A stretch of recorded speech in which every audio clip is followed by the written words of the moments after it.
Hello everyone and welcome. In today's video I'm going to revisit Christopher Booker's The 7 Basic Plots, Why We Tell Stories. So far I've spoken about the previous 5 plots, which I've conveniently put together in a playlist that covers this entire series.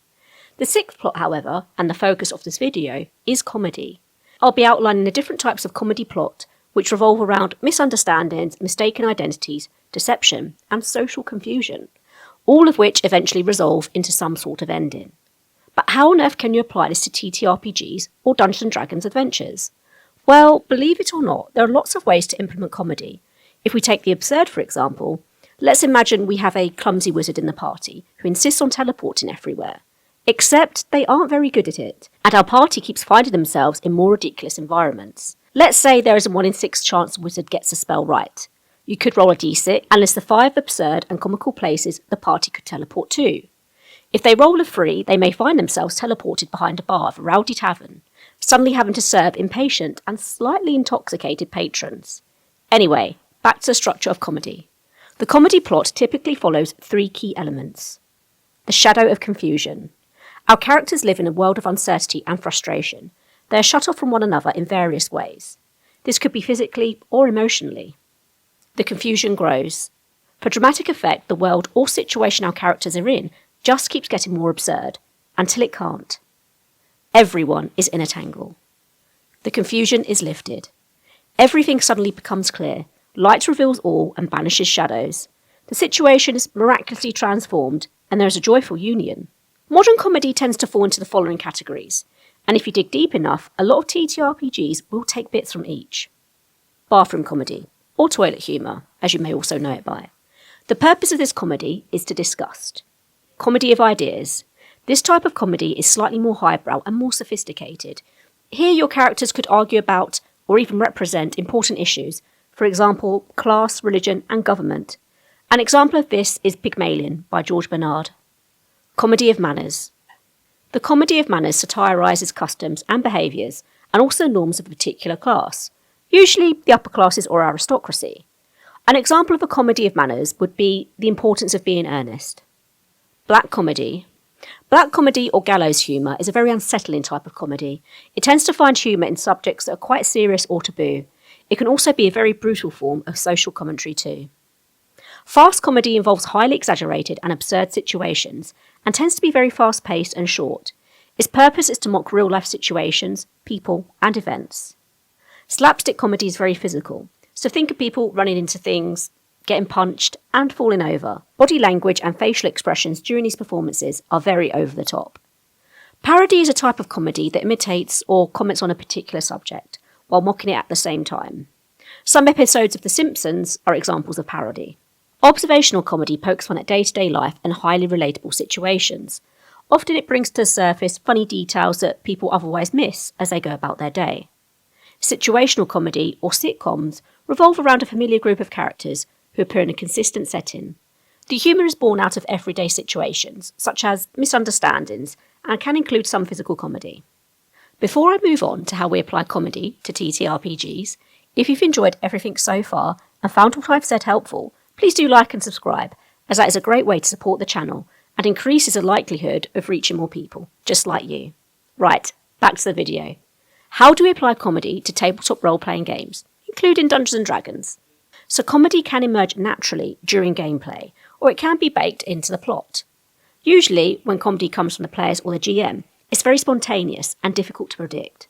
Also, some people are just naturally funny and have a level of emotional intelligence of knowing when to say the right thing at the right time. But if you actually want to write comedy into your TTRPGs, there are ways of going about it. Introduce misunderstandings and mistaken identities. Players may disguise themselves as a way of infiltrating a fortress, but they run into the actual people they are impersonating. This actually happened in a campaign I was in. The GM was very clever and introduced this scenario on the fly.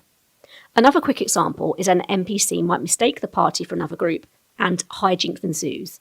This is a situation that is also a very good segue for introducing a side quest, or for delivering helpful information that might have been missed earlier in the adventure. Create absurd situations. A lost kingdom may have bizarre laws, forcing adventurers to navigate ridiculous social norms. Perhaps when they address the king, they need to speak in rhyme. Otherwise, they will be imprisoned. We could even go down the Freaky Friday route. There is probably a better example I could choose here, where a powerful magical spell causes characters to switch bodies and the players need to do their best to imitate the other player or NPC. Use deception and confusion to your advantage. So this needs to be done carefully, otherwise you could end up really annoying your players to the point they feel frustrated. When thinking about confusion, this could mean sending your players on a wild goose chase. Maybe they're looking for a wondrous item that was conveniently or inconveniently switched. Perhaps an NPC was tricked or lost something promised to the characters in a bet. Alternatively, with deception, you could have a talking portrait that speaks in riddles and tall tales, but occasionally gives away the odd prophecy if it likes who is standing before it. Resolving the nonsense.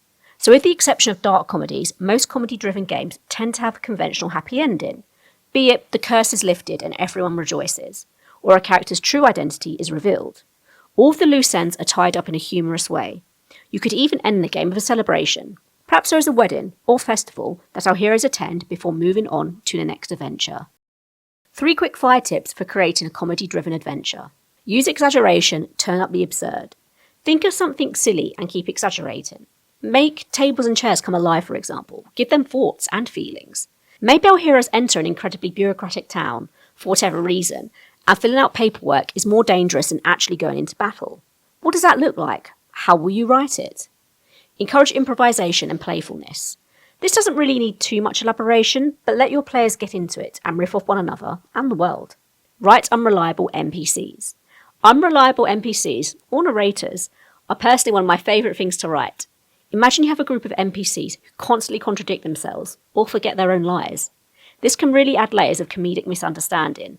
Of course, don't do this too much as it could get very annoying after a while. Timing is key for this one. But what does comedy look like across different RPG genres? I like to write historical fiction RPGs that are fantasy leaning, though not necessarily comedic. But if I were to write a more light-hearted adventure, I could write something around a group of bumbling nobles who want to stage a coup, but courtly expectations keep getting in their way. This example is probably closest to a comedy of manners, and perhaps every time they try to plot something, they find themselves in another banquet, or distracted with a hunting trip, with random NPCs. Alternatively, a comedic thriller-style RPG may focus on a band of spies who are trying to infiltrate a specific government building, but they keep activating traps that result in absurd consequences. So what do you think? Will you be using elements of comedy in your next game? Or are you already doing so without even realising? A solo game that I recently played, Outliers, leans very heavily into the absurd and is a great exercise for training your brain to think in that way. I'll drop a link to it below in the description. You could even write or play a parody game using a high fantasy setting or one that is inspired by a previous campaign. Before I sign off though, don't forget to like and subscribe as it's a great way to support the channel. Anyway, that's all for today folks, and I'll see you in the next one.